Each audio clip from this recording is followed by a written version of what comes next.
everyone, this is Aradhya and today I'm crochet a muffler and this is going to be my first muffler after learning crochet. Okay, intro হৈ গল যেতিয়া so yeah এখন মোৰ first muffler after learning crochet. muffler খন বনোৱাও বহুত দিন হৈ গল আৰু video edit কৰাৰ হে বেছি দেৰি হৈ গল আৰু এতিয়া মই এডিট কৰি এটো ঢালি আছো.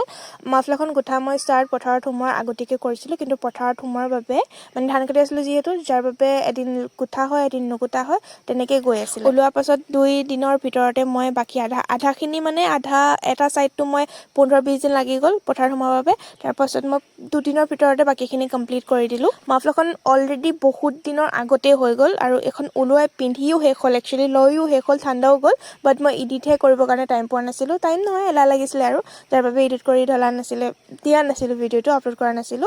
সো এইখনেই মাফলাৰ মোৰ ফাৰ্ষ্ট লাইফৰ একচুয়ালি ফাৰ্ষ্ট মাফলাৰ আৰু ভিডিঅ' দুটা কেনেকা লাগিলে জনাব. আজিৰ বাবে ইমানেই. See you in the next video. Thank you for watching. Bye bye.